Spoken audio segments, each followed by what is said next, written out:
like I mentioned with this one, guys, if anyone does end up coming out the back, it is our responsibility to come to a stop.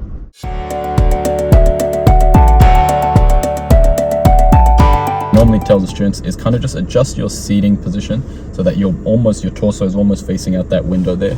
So what I mean by that is just kind of sit over like this, and then if you're taller, you can also use your hand here and put it behind the headrest, or if you want, you can also just dig in like this, or you can go two hands on as well. With the straight reverse, because ideally there shouldn't be too much turning, you are allowed to do this single-handed, which is why you're allowed to do this technique here. Now what happens is with this technique, it really helps you to look directly out the back, and it really helps you to see like far down. So if a car, is approaching, obviously because you're reversing, it's your responsibility to stop. Now looking out the back should be your primary check, and you need to be doing that at least 70% of the time. The remaining 30% of the time, you just want to use that left mirror there. Now why do you want to use that left mirror? To ensure that you're not moving too close to the curb and you're not going to hit the curb, which on the test is a critical error, which means you would fail for it. So looking out the back, it's clear, so I know I can start moving, holding the steering wheel, car's already in reverse, and then just slowly letting go of the brake so we start moving.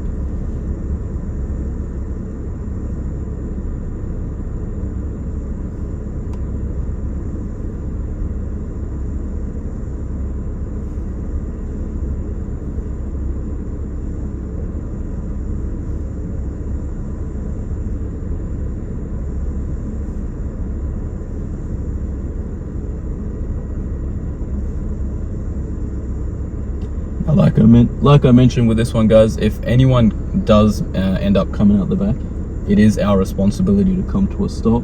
So that's why a lot of your time doing this maneuver should be looking out that back, because if you don't stop in time, either the examiner has to get involved or he'll have to tell you to stop, in which case if they have to get involved like that, it does mean you have failed the test, unfortunately.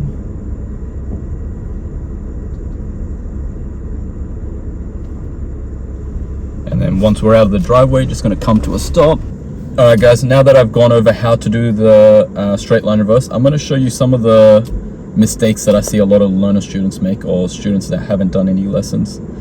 So some common mistakes I see students make is, one, they'll only be using the camera here like this, or they'll only be looking out the back like this. It's very limited with what it shows you, and it just isn't the correct technique that they want to use, they want to see on the test. Another one is students will start reversing and there'll be a car coming out from the back and the student just won't stop. So obviously I've stopped because that car was approaching, so I've had to stop for them. But if you are doing this maneuver, guys, you're using the correct technique. The reason you're looking out the back is so that you can see if anyone's coming. If anyone does end up coming, it is your responsibility to come to the complete stop. So for instance, imagine a person's coming out the back now.